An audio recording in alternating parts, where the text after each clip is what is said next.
Sir एक question था कि हम एसी और डीसी बोर को कॉमन कर सकते हैं। देखें, एसी और डीसी बोर को कॉमन करने में कोई दिक्कत नहीं है।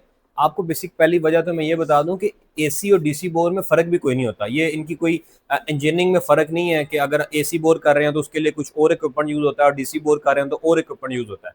बेसिकली वापडा की रिक्वायरमेंट्स हैं, या खुद भी हम सेफ्टी के पॉइंट ऑफ व्यू से भी देखें तो अर्थिंग होनी चाहिए प्रॉपर सिस्टम की।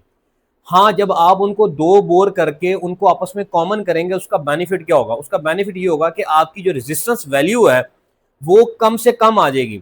और बेसिक रिक्वायरमेंट भी ये होती है कि जितनी रेजिस्टेंस कम से कम हो उतना ज्यादा अच्छा है। लेट्स से अगर एक बोर की रेजिस्टेंस 5 है और दूसरे बोर की रेजिस्टेंस भी 5 है, तो जब आप उन दोनों को पैरेलल अटैच करेंगे तो जो हमारी एक्यूमुलेटिव रेजिस्टेंस आएगी वो 2.5 आ जाएगी, 2.5 ओहम रेजिस्टेंस आ जाएगी, तो जो ज्यादा बेहतर है। तो बेहतर यही है कि आप जब भी अर्थ बोर करें, जब भी एक से ज्यादा बोर करें, तो आप उनको जरूर कॉमन कर दिया करें। इसमें कोई दिक्कत वाली बात नहीं है, कोई वो मसला नहीं है। हम लोग तो पावर हाउसेज के अंदर जहां पर 11 केवी होती है, साथ एचटी वोल्टेज के साथ लो वोल्टेज होते हैं, एक जगह पे एचटी पैनल होता है, एक जगह पे एलटी पैनल है, ट्रांसफार्मर की न्यूट्रल्स हैं, उनको भी एक ही मैश के थ्रू अर्थ करते हैं और सारी अर्थिंग बोर जितने भी किए होते हैं उनको कॉमन कर देते हैं। तो ज्यादा बेहतर होता है, उतनी रेजिस्टेंस आपकी कम आती है। तो अगर आप लोग भी बोर कर रहे हैं तो कोशिश करें कि जब एसी और डीसी बोर करते हैं तो उनको आपस में अटैच कर दें, पैरेलल अटैच हो जाएंगे। उससे आपकी रेजिस्टेंस जो है वो कम हो जाएगी, जो ज्यादा बेनिफिशियल है। Thank you very much.